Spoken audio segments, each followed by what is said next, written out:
Boa noite, pessoal. Hoje vamos falar de um assunto muito importante aí para quem quer ter uma saúde, né, invejável. E eu chego a arriscar a dizer para vocês, se vocês quisessem ter saúde e se vocês só tivessem um exame para ser pedido, se vocês puderem fazer só apenas um exame, eu escolheria o exame chamado de hemoglobina glicada, tá? Hemoglobina glicada, um exame super importante, tá, para todo mundo. E por que é um exame tão importante? Porque ele mede o que a gente chama aí da glicação, né? E o que é a glicação? Né? Esse exame que a gente consegue olhar, que é um exame muito legal, super simples de fazer, tá? E ele vai medir quanto que ali a sua hemoglobina glicou, quanto que um pedacinho da sua hemoglobina estragou porque você fez um pico de glicose, de glicemia, tá? E por que isso é muito importante, tá? Porque isso é um marcador, inclusive, de doença, tá? Ou também a gente pode pensar, né, do jeito que eu gosto de pensar, um marcador de saúde, porque se você tem uma glicada excelente, isso é um marcador, provavelmente, que você não está fazendo muitos picos de glicose, tá? Então é muito bom, assim, se você quer ter saúde, você não pode fazer muitos picos de glicose. Calma, a gente vai falar um pouco sobre isso e como a gente tenta reduzir os picos de glicose, né? Então vamos lá. Primeiro, como é que a gente faz pico de glicose? Toda vez que, por exemplo, você come um carboidrato, você come um pão, você come um doce, você come um chocolate, agora que a gente passou aí pela Páscoa, o que acontece? Você vai absorver aquele carboidrato, ele vai ser metabolizado em glicose. Sua glicose vai subir no sangue, você vai fazer um pico de glicose, e aí, claro, vai ter vários efeitos, para que você vai fazer estimular o pâncreas a produzir insulina, a insulina vai pegar a sua glicose, vai tentar jogar ela para dentro do músculo, né? Ou vai tentar jogar para dentro da sua célula, vai fazer gordura, ou vai ser queimado, né, nas suas atividades aí diárias, tá? Então, o pico de glicose, um pouquinho a glicose tem que subir quando você come. Isso é normal, faz parte, tá? Agora, quando a glicose sobe muito no sangue, isso causa uma resposta excessiva do pâncreas. O pâncreas acaba produzindo muitas vezes muita insulina, tá? E muita insulina pode ser ruim para o seu corpo. Lembrando que insulina é um hormônio super importante, mas em excesso vai ter ações proliferativas, então piora tudo que tu pode imaginar de coisas ruins. Quando a gente fala proliferação, né, a gente já imagina coisas ruins. Então excesso de insulina vai ser ruim, excesso de glicose vai ser ruim, e esses picos de glicose vai ser muito ruim para a sua saúde. Literalmente, quando a gente fala que quando tem pico de glicose, você vai estragando as suas hemoglobinas, né, a hemoglobina, mas vai estragando outras proteínas, vai estragando os vasos sanguíneos, os picos de glicose, vai estragando, vai acelerando a aterosclerose, né? Ou seja, aqueles processos todos relacionados aos seus vasos, suas artérias, né? Doença aterosclerótica, que no fim vai dar lá infarto, vai dar lá um AVC, vai dar vários problemas de circulação, de membros superiores, membros inferiores, muito comuns, por exemplo, nos diabéticos, né? Que começam a ter problemas nas mãos, nos pés, a circulação, né? Então, tudo diabético, o que é? Uma pessoa que faz muito pico de glicose, tá? Então, basicamente, pico de glicose tem a ver muito com a nossa alimentação, mas também tem bastante a ver com inflamação, tá? E aí também tem a ver com quantidade de músculo que você tem, porque eu sempre falo para meus pacientes na consulta, né? A gente tem que ter uma poupança de músculo para a nossa velhice, nós temos que ter uma poupança de músculo, porque a glicose, quase 80% dela, praticamente 80%, vai ser queimada no músculo, tá? Então, se você tem bastante músculo, você faz menos pico glicêmico após a refeição. Isso é bem legal da gente medir, e tem uma forma da gente medir, tá? E qual é essa forma? Através de um equipamento que eu acho muito interessante de se utilizar, pelo menos uma vez na vida, e que é um equipamento que se usa para diabetes, né? Que é o Libre, né? Que é um monitor contínuo de glicose que você bota no seu braço, né? Você fica com 14 dias ele ali, né? É como se fosse um disquinho no braço. Você já deve ter visto alguém com esse disquinho branco no braço, né? E esse disquinho no braço, ele vai ficar medindo a sua glicose. Você pode medir, inclusive, ali no seu Ó, tentando me ligar de novo, né? Vou avisar que agora não posso, né? Então, quando a gente coloca aquele monitor contínuo de glicose, o que que acontece? Você consegue fazer um monitoramento muito interessante da sua glicose e com isso, uma coisa interessante que você consegue ver também é o efeito da alimentação para você. Porque eu gosto de dizer para as pessoas que muitas vezes a mesma alimentação para duas pessoas pode ter efeito e picos glicêmicos totalmente diferentes, tá? Totalmente diferente. Né? E você se colocar, né? Se coloca de repente você, um casal, coloca o homem e a mulher, colocam juntos, comem a mesma refeição, você pode ter algumas surpresas que de repente alguma alimentação pode para um fazer um pico maior que para o outro. E também dá pra gente fazer algumas experiências que são bem legais de fazer. Tipo, você come uma quantidade de carboidrato puro, vai ter uma resposta glicêmica. Você come aquele carboidrato, a mesma quantidade, com gordura, vai ter uma resposta glicêmica menor. Você vai comer aquela quantidade de carboidrato com proteína com mais gordura. As respostas glicêmicas e insulinêmicas vão ser completamente diferentes. Outra questão que é bem legal de fazer quando você usa, por exemplo, esse monitor contínuo de glicose e você fica olhando esses picos, já falei para vocês no início da live, né? Quanto maior o pico, pior vai ser para sua saúde, porque isso glica, né? Isso estraga mais as suas artérias, né? Então, não é interessante fazer pico de glicose. Outra coisa bem interessante, exercício físico. Você pega e faz exercício físico lá, musculação bem pegada, um pouco antes de você fazer, um pouco antes, não, uma hora antes de você fazer uma refeição ali com carboidrato, você vai ver que esse pico de glicose vai ser menor depois que você fez exercício físico, porque o exercício físico tem um efeito maravilhoso, porque ele, de uma certa forma, faz a glicose entrar dentro do músculo, inclusive sem necessidade da insulina. Isso é maravilhoso, né? Regina, a pré-diabetes é possível de reverter, não é? Regina, na minha visão é possível reverter pré-diabetes sim, mas eu digo que muitas vezes é difícil. Por quê? Porque depende muitas vezes da sua vontade de mudar os seus hábitos, porque muitas vezes tu chegou lá na pré-diabetes ou chegou no diabetes, não foi de um dia para o outro, tá? Por isso a gente está falando aí do diabetes tipo 2, né? O tipo 1 é outra coisa, né? O tipo 1 é aquele autoimune onde você destrói o pâncreas, destrói a produção de insulina, né? Mas no tipo 2, que é aquele onde você está causando um dano muito grande no seu corpo, muito causado pelo seu estilo de vida, e aí a alimentação é primordial. E aqui eu digo para você, tá? Se você tá pré-diabética ou se você é diabético, é mandatório, é fundamental, tá? Acompanhamento nutricional. Isso é uma coisa que não tem assim a mínima, né? A mínima discussão. Você é diabético, tem que fazer um bom acompanhamento nutricional. Você tá pré-diabético, você vai ter que fazer um acompanhamento nutricional, tá? Claro que acompanhamento médico também vai ser importante. A gente vai ter que olhar você como um todo para entender o que está acontecendo. E digo para vocês que é muito importante, tá? É muito importante que você pense também nas questões relacionadas ao estilo de vida, que pode estar impactando nos picos de glicose que a gente está falando aqui, né? Então, por exemplo, dormir bem, né? Quantas lives já fiz falando sobre o sono? Quando a gente não dorme bem, a gente tende a ter piores picos glicêmicos. Quando a gente não dorme bem, normalmente a gente tende a fazer piores escolhas de alimentação. Então a gente tende a comer mais farinha, mais doce, né? E menos comidas de verdade, né? De uma certa forma, né? Vamos falar assim, né? Então você favorece os picos glicêmicos quando você dorme pouco, por exemplo, você acaba tendo escolhas ruins. Mas não é só isso, também a sua resposta da insulina é pior, né? Você vai ter mais insulina, às vezes pode ter hipoglicemia. A Regina falou, eu estou pré-diabético, me trato como endocrinologista, não sei que temos muitos hábitos que tem que mudar. É isso aí, Regina.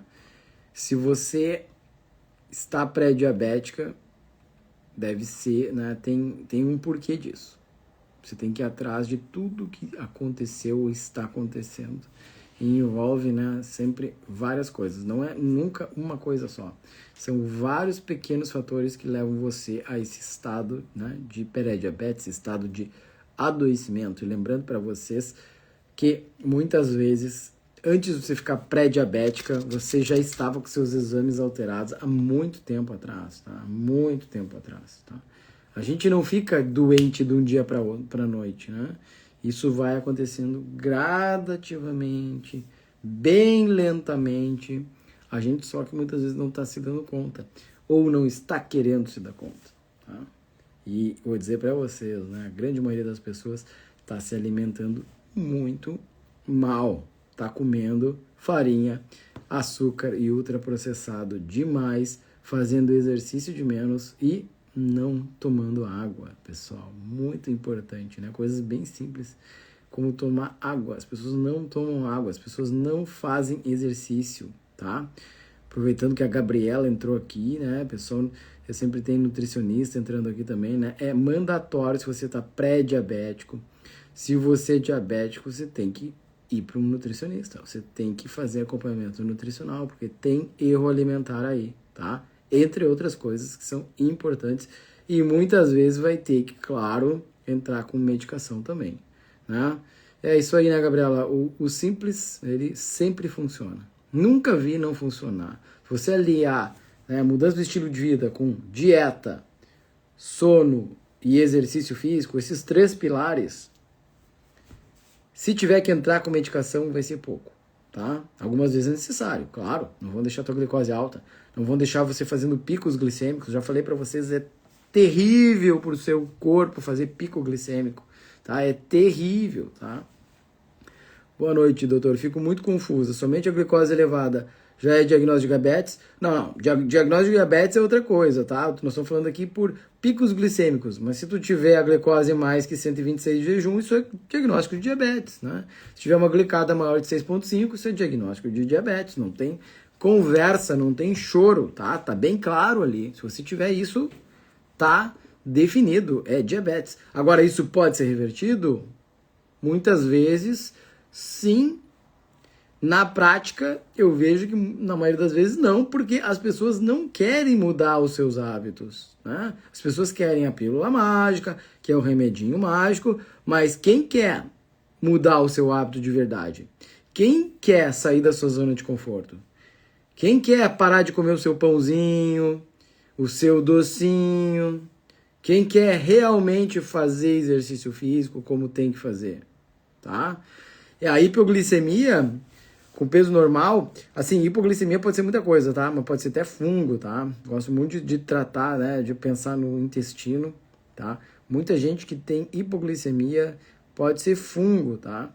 Mas também já pode ser pode ser uma reação disfuncional da insulina, tá? Muitas vezes eu pego gente que tem peso normal, mas tem hipoglicemia e já tem uma resistência insulínica quando a gente faz uma curva insulinêmica e glicêmica, que não é um exame que eu peço toda hora, tá, pessoal? Eu peço muito pouco, até a curva glicêmica e insulinêmica. Mas tem alguns pacientes que eu peço essa curva glicêmica e insulinêmica e nesses casos, às vezes, tu vê uma resposta absurda da insulina. A insulina sobe muito mais do que deveria para aquela quantidade de glicose, tá? E outra coisa interessante de ver, eu vejo isso no monitor contínuo de glicose, aliás, tenho muitos pacientes que utilizam o monitor de glicose e eles compartilham os dados comigo e eu fico olhando, né? Hoje mesmo tava olhando de um paciente meu, né? E ele fica me mandando e eu digo, ó, tal dia, o que tu comeu tal hora, porque tu teve um pico de glicose muito alto, né? E tem muitos pacientes que fazem hipoglicemia, que eles fazem essas hipoglicemias depois de comer alguma refeição rica em carboidrato, mas muito rica, tendo um pico de glicose, aí faz o pico de glicose, aí faz um pico de insulina, e aí a glicose e a insulina começam a desregular, parece a bolsa de valores, fazem verdadeiros, né? Pico, desce, sobe, desce, e fica assim por muito tempo, né? Aliás, eu já vi alguns comportamentos interessantes de alguns pacientes que quando à noite comem mais carboidrato ou mais doce, passam a madrugada inteira com a glicose desregulada. Versus dia que comem uma alimentação, né, mais um pouco de gordura, um pouco de proteína e mais equilibrada no carboidrato. A madrugada tem uma glicose mais estável. E o que isso significa? Que muitas vezes quando você faz esses picos, né, e faz essas hipoglicemias e fica a madrugada inteira tendo hiperglicemia, são pessoas que normalmente não dormem tão bem. E pode ter inclusive uma relação com ansiedade, pânico, né? Essas pessoas que fazem muitas hiperglicemias e hipoglicemias. Então, às vezes é legal da gente olhar isso, que pode ter uma relação bem interessante, tá? Obrigado aí, Gabriela, por esse insight aí sobre, né, hipoglicemia, né? Mas pensar em fungo, né? Pensar em resistência insulínica. A gente pode ter resistência insulínica mesmo uma pessoa com peso normal, tá? Não é tão comum, mas a gente pode ter, né? A gente pode dosar a insulina de jejum, pode dosar a hemoglobina glicada, pode dosar, né, a glicose, dá para dosar tudo isso junto e pode, digamos assim, de uma forma mais, né, mais sofisticada, fazer uma curva glicêmica e insulinêmica. Só é algo que muitas vezes o paciente não gosta de fazer, porque vai ficar lá umas 2 horas no laboratório, vai ter que medir várias vezes a glicose e a insulina, vai tomar uma solução lá, né, adocicada, que não é muito legal muitas vezes, né, pode ser mais complexo de fazer. Mas o monitor contínuo de glicose é bem interessante de utilizar, tá? É bem interessante, né? Então, Regina, provavelmente se tu colocar um monitor contínuo de glicose, aí compartilha com a tua nutricionista, com o teu médico, e aí tu vai ver em 14 dias, que é o tempo que dura o equipamento, né? Claro que pode botar várias vezes, né? Principalmente diabéticos que utilizam insulina, utilizam muito esses monitores contínuos de glicose. Né? Tu vai ver, Regina, que provavelmente o teu comportamento da tua glicose, né, deve ter altos e baixos, tu deve fazer muitos picos glicêmicos e pode ser, não estou afirmando que você também faça algumas hipoglicemias. E se você utiliza um monitor contínuo de glicose, você vai ter insights interessantíssimos sobre o efeito da alimentação na sua glicose e os picos glicêmicos, que é o nosso no tema da live, né? E lembrando que é bem interessante que muitas vezes algum alimento que você acha que faz bem pode não fazer tão bem. Um alimento que de repente você acha que não faça tão bem, de repente não faz tão mal para você. E aí você colocasse 3, 4 pessoas juntas fazendo esse teste, você vai ver que de repente o comportamento de uma pode ser levemente diferente de outras. E isso é beleza da vida, porque ninguém é exatamente igual ao outro, né? A gente vai notar que as pessoas são um pouco diferentes. Eu noto isso, né? Através dos exames, olhando as pessoas. Tem gente que tem uma tolerância maior a carboidrato, tem gente que tem tolerância menor a carboidrato, tem gente que precisa ficar fazendo mais exercício. Se não faz bastante exercício, a insulina sobe, a glicada sobe, a glicose sobe, o triglicerídeo sobe, né? Então, e tem gente que não precisa tanto exercício, né? Tem gente que a alimentação não é tão... A alimentação sempre é importante, né?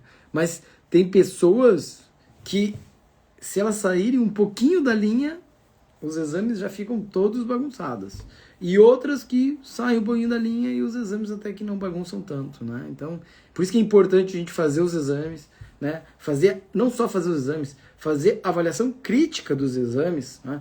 Não só do exame aquele que você fez, mas os seus exames seriados. Porque quando você começa a olhar as tendências, eu adoro fazer isso com os pacientes, é começar a olhar a tendência dos exames de 2 anos, 3 anos, 4 anos, né? Pegar toda aquela tabela dos exames e começar a entender, né? Qual é o perfil da sua glicose, qual é o perfil da sua glicada, qual é o perfil da sua insulina, qual é o perfil da sua proteína C reativa, o marcador de inflamação, da sua homocisteína, dos exames da tireoide, da sua vitamina D, a B12, perfil do fígado, ferritina para homem, né, a ferritina baixa para as mulheres, os hormônios. Então, a gente começa a criar todo esse painel e a gente começa a criar uma ideia de para onde está indo a saúde de cada pessoa, tá? E aí é bem interessante começar a notar, né, as mudanças que a pessoa faz e o resultado que isso tem nos exames. E os exames, eu sempre digo, né, não é o mais importante, né? Eu falo muitos exames, mas como a pessoa se sente, tá? Como ela se sente. Isso é uma das coisas mais clássicas que eu vejo. A pessoa vem piorando, né? E depois os exames pioram. E depois que ela tá bem ruim, ela começa a primeiro melhorar os sintomas e depois melhora os exames, né? É isso que eu vejo na prática. Mas o que eu vejo também é que quando a pessoa começa a querer mudar a sua vida, começa a fazer um tratamento realmente preventivo, a primeira coisa que melhora são os seus sintomas. E aí, gradativamente, a gente vai tendo a melhora dos exames. Né? Mas uma da parte mais fundamental que eu vejo, tanto que é uma das primeiras coisas que eu coloco, inclusive quando eu coloco os exames, eu boto numa ordem específica, glicose, glicada e insulina é a primeira linha. É logo abaixo do hemograma. Eu sempre olho o hemograma, a segunda linha que eu olho é a glicose, glicada e insulina. Porque esses picos glicêmicos são muito ruins para a sua saúde. E eu vou terminar a live falando o que eu falei no início. Se eu tivesse que escolher apenas um exame para a gente ter, se você pudesse, você só tivesse um exame para fazer, eu faria a hemoglobina glicada, porque ela vai conseguir me dar uma ideia mais ou menos da sua glicose nos últimos 3 meses e ela vai dar uma boa ideia se você está fazendo picos glicêmicos. E eu digo para vocês, né? A glicada não mente. Ela sabe o que você fez nos últimos 3 meses. Claro que a gente tem, como qualquer exame, várias situações onde a hemoglobina glicada vai estar falsamente alta ou baixa, né? Então, como tudo, a gente tem que olhar para o exame e também tem que interpretar o contexto do exame. Mas, em geral, e a gente tem que sempre falar de uma forma geral, a hemoglobina glicada é um excelente exame para você ver se você está fazendo picos glicêmicos. E eu vou dar aqui, na minha visão, uma hemoglobina glicada perfeita é abaixo de 5,2, tá? Algo que às vezes é difícil de ser atingido por muita gente. E assim, acima de 5,5, na minha visão, a sua hemoglobina glicada já não está boa e a gente precisa fazer intervenções mais sérias. Chegou acima de 6, o negócio está muito ruim, e acima de 6,5, bom, aí você já está diabético. Mas diabetes não é uma sentença, né? Não é uma sentença de morte, como eu diria assim. Sempre tem algo que você pode fazer e algumas vezes é possível reverter, mas aí vai depender também de você, né, assumir o papel verdadeiro de você é o grande maestro da sua saúde, não é o seu médico, não é o seu nutricionista, não é ninguém. Você é o único responsável pela sua saúde, tá bom, pessoal? Espero que vocês tenham gostado da live. E se você tem alguém que você acha que está comendo carboidrato demais, come muito doce, faz picos glicêmicos, está com a insulina alterada, manda essa live, tá, para essa pessoa. Essa live vai ficar gravada aqui no Instagram e depois eu também coloco lá no meu YouTube, Dr. Rui Ramos. Tá bom, pessoal? Que seja uma semana aí abençoada para todo mundo, que tenham muita saúde e desejo poucos picos glicêmicos nesta semana pós-Páscoa, né? Já estamos já na segunda semana pós-Páscoa, mas tem muita gente ainda com muito chocolate por aí, né? Eu desejo, então, poucos picos glicêmicos nessa semana que está começando. Até a segunda que vem. Tchau, tchau.